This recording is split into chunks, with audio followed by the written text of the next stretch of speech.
Ерунда!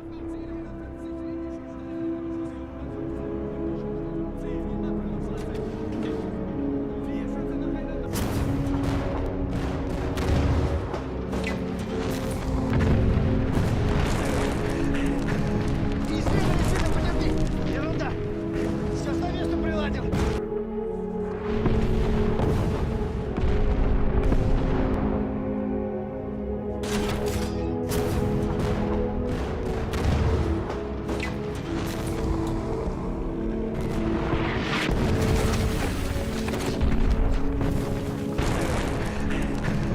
Измерили сильно потерпи! Ерунда! Сейчас на место приладил! Вот я у зубного был! Вот это была прогулка, а это... Так, ерунда!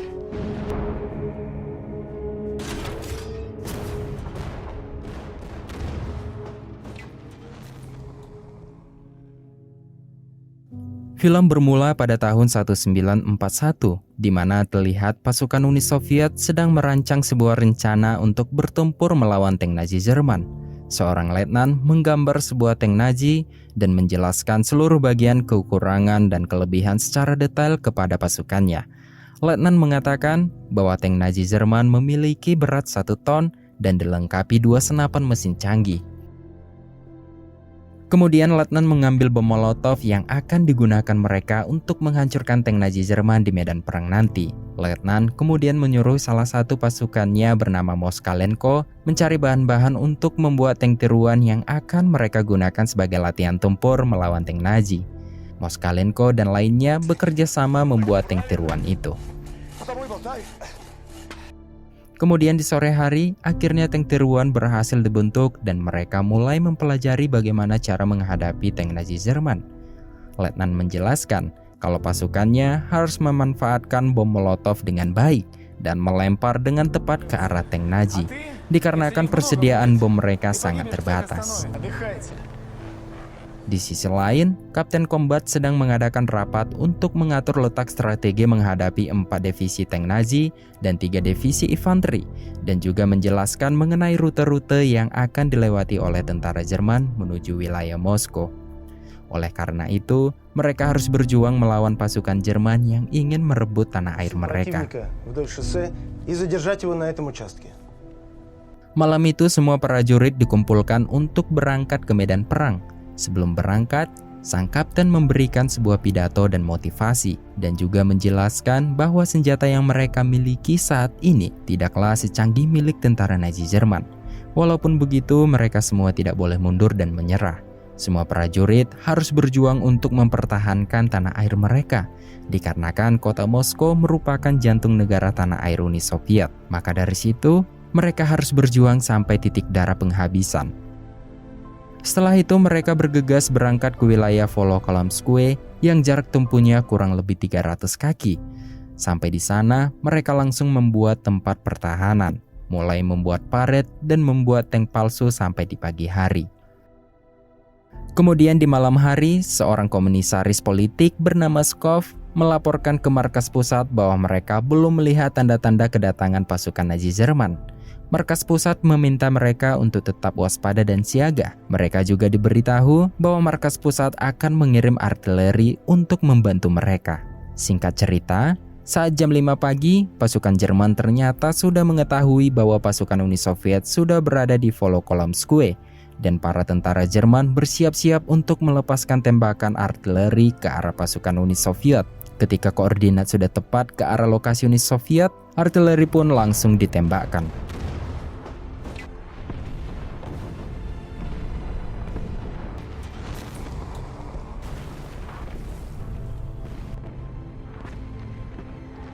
Uni Soviet yang mendapat puluhan serangan artileri, mereka hanya bisa berlindung di dalam parit yang sudah mereka buat.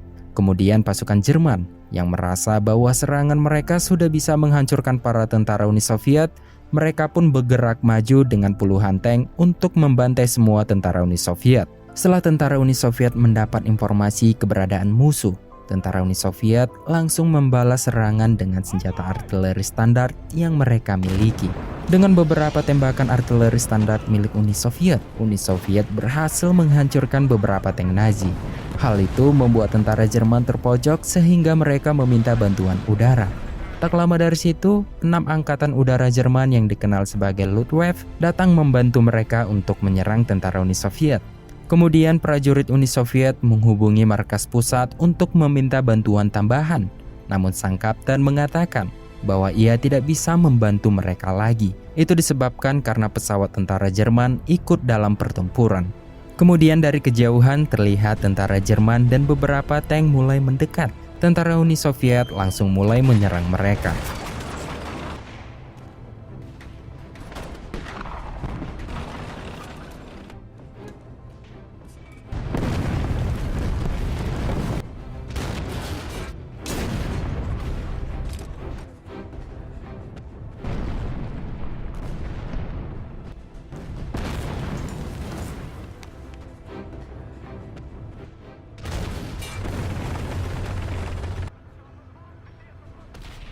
Dengan menggunakan artileri standar, akhirnya Uni Soviet berhasil menghancurkan beberapa tank Jerman, dan akhirnya para tentara Nazi beserta tank yang tersisa memilih mundur. Kini Skov melaporkan kepada Kapten Combat bahwa mereka berhasil memukul mundur tentara Jerman. Kapten Combat yang mengetahui itu, ia meminta ke semua pasukannya yang ada di Volokolomskoye untuk tetap waspada. Dikarenakan ia tahu bahwa tentara Nazi Jerman pasti datang kembali menyerang dengan serangan yang lebih besar dan lebih dahsyat lagi. Tak lama kemudian benar saja para tentara Jerman kembali bersiap menembak dengan artilerinya yang kali ini jumlahnya cukup banyak hingga akhirnya pasukan tentara Uni Soviet mendapat tembakan bertubi-tubi dari artileri tentara Jerman.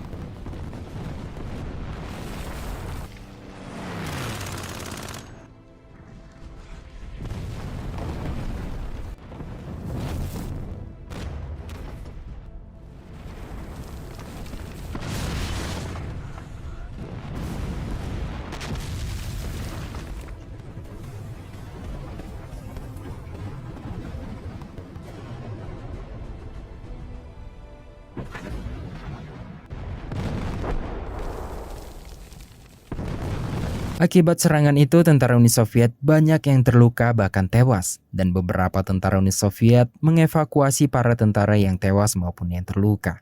Setelah selesai meluncurkan ratusan peluru artileri, ratusan tentara Jerman berserta 54 tank mulai menuju Volokolomskoye untuk membantai tentara Uni Soviet. Kemudian Skov melaporkan ke markas pusat bahwa mereka mendapat serangan dahsyat dari tentara Jerman, dan mengatakan juga bahwa banyak tentara Uni Soviet yang terluka bahkan tewas. Dan kini tentara Uni Soviet hanya tersisa 28 orang dengan beberapa senjata yang masih bisa digunakan. Ia juga mengatakan bahwa mereka membutuhkan bantuan tambahan. Akan tetapi Kapten Combat menjawab bahwa ia tidak bisa mengirim bantuan lagi. Kemudian Kapten Combat meminta kepada tentara pasukan Uni Soviet yang masih tersisa untuk tetap berjuang meski mereka sangat kekurangan pasukan dan senjata. Kini semua pasukan langsung menyiapkan bom Molotov dan senjata yang tersisa. Dan kini 24 tentara Uni Soviet akan berjuang mati-matian untuk menghadapi 54 tank dan ratusan tentara Jerman. Meskipun hanya menggunakan senapan infanteri edisi standar dan juga senjata M1910, semuanya tidak berguna untuk melawan tank.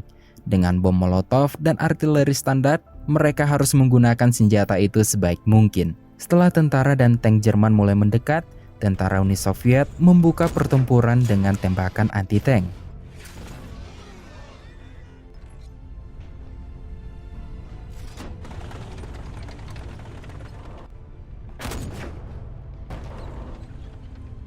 Kini tentara dan tank Jerman mulai membalas serangan kepada Uni Soviet.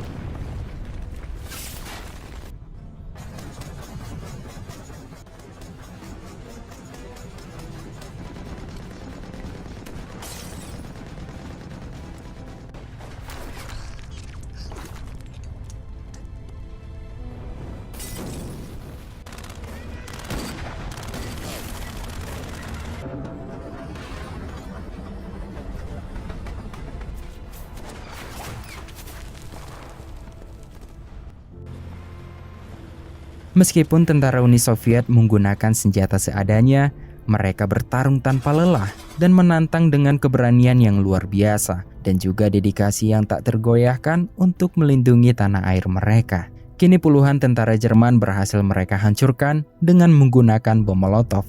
Namun sayangnya dikarenakan banyaknya tank dan tentara Jerman, mereka pun kehabisan amunisi. Mereka yang masih hidup hanya bisa bersembunyi di dalam parit dan menunggu kematian. Sementara itu, tentara Jerman beserta tanknya mulai bergerak maju mendekati persembunyian tentara Uni Soviet. Walaupun Uni Soviet sudah kehabisan amunisi, mereka tetap tegar dengan menggunakan senjata apa saja yang bisa mereka gunakan untuk menyerang tentara Jerman.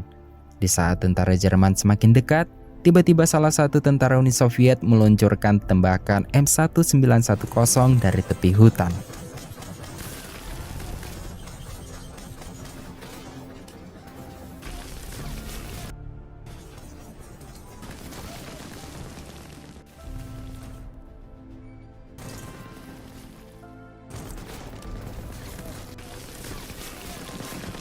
Akhirnya tentara Uni Soviet berhasil menghabisi seluruh pasukan tentara Jerman yang sudah mendekat ke arah mereka.